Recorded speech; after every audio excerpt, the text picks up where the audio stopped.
figure out. Yeah, it right? certainly is. It certainly is. Well, here we go. Back on the line we go. James Dean in his brand new Ford Mustang RTR Spec 5 DM. Right. Got it right there. Nailed it. Here we go, off the line.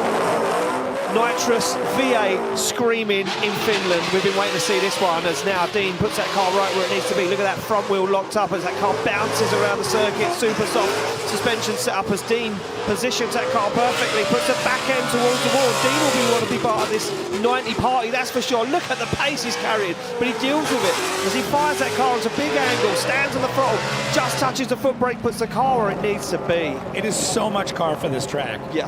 I cannot understate how massive this Mustang is. They are gigantic. And James makes it and handles it like it's tiny. Makes it go around this course, almost looks weightless throughout the whole thing, just floats around, and you know he's super aggressive. I mean, multiple-time champion pretty much in anything that he's ever competed in, and you see that level of experience through here. Even through practice earlier on, he was on it right away. It's so easy and difficult to talk about James Dean because I feel like a broken record talking about how great he is. It's when things go wrong that it's surprising when it comes to James Dean. And nothing really went wrong with this run. No, it certainly didn't, that's for sure. Look at this. I just want to see the last, look at that. Absolute perfection. You could basically drag a credit card between his bumper and the wall all the way through. That's it. He's not using my credit card. No, I mean, he could use mine, but I got to cut it up anyway, so. I mean, judges going back, trying to find fault in this run. We have access to the judges' replays you alluded to earlier on, and they're looking for errors. And yeah, so the new monitor system that me and Jacob now have, we see what the judges are seeing when they look at the replay. So the different angles, the replays, certain points on circuit, we can really now kind of refer to you guys and say, this is where they're looking at. Exactly, which is a massive benefit to us and to everybody at home and everybody at the event. We can try and figure out where's the error. Man, wow! Yeah. A 98 point, and that is trying to defend the championship. It is, of course, Lauri Heinonen in this incredible Dodge Pro-Charged V8 S13. He comes off the line screaming through the gears. A 94. He'll want to be up there, though, in the show. Big angle, big flick, big commitment as he puts the back end of that 180SX right to the wall, all the way around, as Lauri Heinonen now fires through the middle of the circuit. Wall run once again, the tailgate pops open as he fires down the hill, collecting the dots. This is unbelievable from Lauri Heinonen, but will the judges favour the wall runs as he crosses the line? Just committed to putting on a show from the get-go. Light goes green and Lauri goes, I want to repaint this track. I want to start fresh. I'm going to make sure that everything is going. Look at this, right off the bat. No, very little wheel spin too. Yeah. That launch is nuts. It's so difficult to do in a drift car. For a car that wants to break traction this whole time, he's got this thing done. Look at the front wheel, barely even moving. I don't understand how he can be this solid through this run. It is absolutely wild. So controlled, so calm and patient through the whole thing. And on the outside, just madness and chaos and body parts going everywhere. While behind the wheel, Lauri Heinonen just relaxed and chill. It makes no sense to me the way that he's able to drive this car. It is almost unhuman what he's able to do through this run. It's unbelievable. You watch it back now, you look at the replay and you see where he positions the car, how he puts the car, where it is, how far into the zones he's going. The only thing that I can see the judges marking down this is how deep he's into those zones. We'll wait for the score. Look at that. Even Connor Shanahan says, wow. You know what? That was a good run. That's almost a concern, Shanahan. He smiles and waves to the camera. Will he top qualifying at his home event, or will he be in those high scores that we've seen so far as Heinonen awaits that score to drop in? The Finnish fans are ready for this one. This place will erupt if he tops qualifying or if he even gets close. And yep, they hold out the sign, V8. Well, here we go, score drops in. It's going to be a 94 point. Get out right now, you're on the line, it's time to go. They slot the cars into gear, through the gears they go. Heinonen flicks it from left to right and puts that car right to the edge of the circuit. Opens up the throttle, but look at Shanahan, he's on the door and now starts to pull away. As Lauri Heinonen finds a little bit of grips and pace that's left on the circuit. The wipers are on, the rain starts to fall in Finland once again as they go bumper to bumper on the transition. There's no shaking on the Shanahan.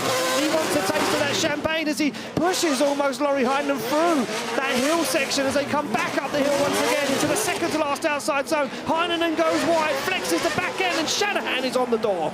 Wow, just scrappy and brutal from both of these drivers who are trying to figure out the best way to navigate this, get through these lines, and then Lauri with this big initiation gets all the way through 1, gets it deep into 2, and Connor Shanahan's right there all the way through. This is our import taking a look to make sure, maybe see if that e-brake's working. It looks like it.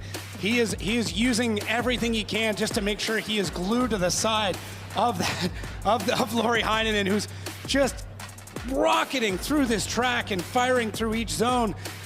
Able to get through it, and almost a little shallow in a few spots, but Connor doesn't allow him to get away. Look at the work back and forth between the e-brake downshift to get more power into this car and just try and get the wheel speed right as they come around this last outside zone. Lauri into the wall, and Connor with even more angle as Jack Shanahan with a good job and a hand clap for his brother.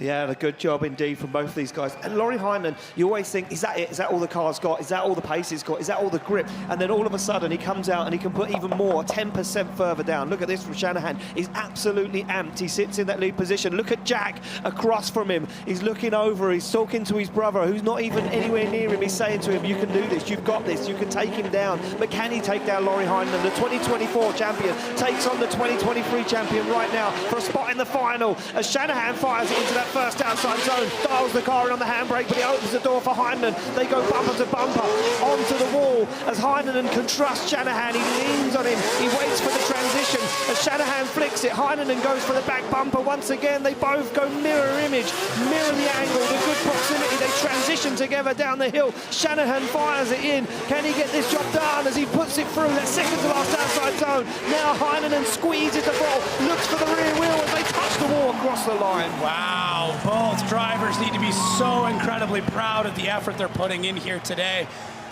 Just every run is going deeper into the zones. The transitions are quicker. The tandems are even closer. Connor Shanahan off the line, whips that car around through the second outside zone, absolutely planting it. You see the brake lights flashing, just trying to hold back the horsepower to make sure that they can get it through the zone. And Lauri Heinonen right there through the whole thing, pushing the pace, pushing Connor Shanahan to just go faster and deeper into every single zone. And right there, that dive from Lauri. Man, these drivers just absolutely wicked, and we are hearing Connor Shanahan struggling with the e-brake, having to pump it every single time to gain that pressure, but really getting through in a little bit of a wall tap there at the very end of the run. Connor Shanahan shuts it down across the line, and he just having to navigate even through this last zone is so difficult to put the exclamation point on the end of the run. It certainly is, and Lauri Heinonen, I think that Heinonen held back a little bit there because he thought that Shanahan was going to go maybe too far into the wall. You could see him just hang back ever so slightly. Both guys out of the car. Look at this, helmet's on. That's some nervous tension. And that is a lot of nervous tension right there. We wait for the decision to drop in from our judges. Who's going to take it through to the final to face off against Kavir? Who will be in the third and fourth place playoff against Pavel Korpolinski? Slide them left for Shanahan, right for Heinonen. It's one vote for Shanahan. It's Connor Shanahan. He gets the win, advances through to the final. Lauri Heinonen will go into the third and fourth place playoff against Pavel Korpolinski. And there we go. We see what it means to Shanahan. David Kalas, that was absolutely textbook from both those guys. How did you even split it? Yeah, we really liked that battle. It was really good driving from both. But as you know, you're not having good chase without good lead. And for chase runs, I need to say that both drivers did really good job. We saw like really nice proximity, even though we saw some little bit more aggression than it should be, some little bit more contact on the transition to 3 to 4. But what split it and what enabled us to choose the winner was the spectacular lead run from Connor Shanahan, who showed us like even in these conditions, you can make really nice and clean lead run. Well, there we go. Without a good lead, you can't have a good chase, and you needed that good lead to get that good chase. Both guys super aggressive. Becky is